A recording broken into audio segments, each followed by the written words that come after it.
Alright folks, the link up there in blue as usual will be in the description in case you want to go and take a read of the story yourself. This is by Stuart MacDonald, sorry Stuart. It's basically regarding a guy that was being held in remand at Low Moss Prison in Bishopbriggs.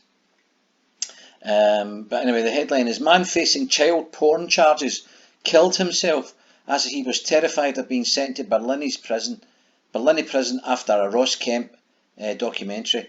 I don't know if you remember this, but this is the sort of introduction to the documentary, prior to it coming on the telly. Me, Ross Kemp, on STV, as I go inside Barlinnie. With unprecedented access, follow Ross Kemp as he finds out what life is like for inmates and officers inside Scotland's largest prison. Part of the Crime and Punishment season.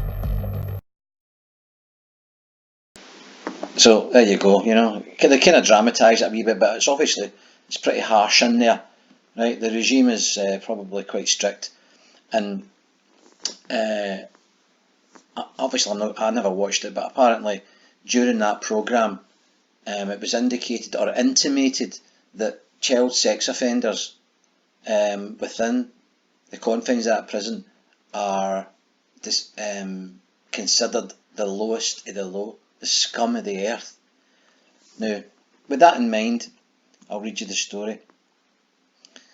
A man facing child porn charges killed himself after watching a Ross Kemp documentary on Barlinnie because he was terrified of being sent there.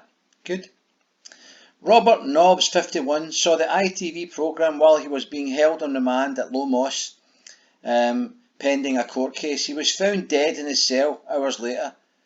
Nobbs left a note saying he couldn't handle Barlinnie. A fatal accident inquiry at Glasgow Sheriff Court heard former EastEnders star Kemp had implied on the programme that sex offenders were the lowest of the low. Well, it's not just an implication, it's a fact. I'm here to tell you that right now. It's a fact, Sheriff, and we'll get to the Sheriff in a second. It's no some sort of mistake that Ross Kemp made, in implying it. And I hope this isn't some sort of excuse being made because some guy that could possibly be involved in child porn killed himself because he was caught. Maybe some children will be safe because of his death. Alright, I don't feel any sympathy for him. Sorry for his family, who never knew anything like this and who are struggling with it, obviously. That's normal. Anyway, hear this. Sheriff Linda Ruxton ruled that watching the documentary in November 2017 was the last straw for Nobbs of Inverkip, Renfrewshire. She also blamed bosses at Low Moss for keeping Nobbs in isolated conditions at the prison, which she said had an impact on his mental health.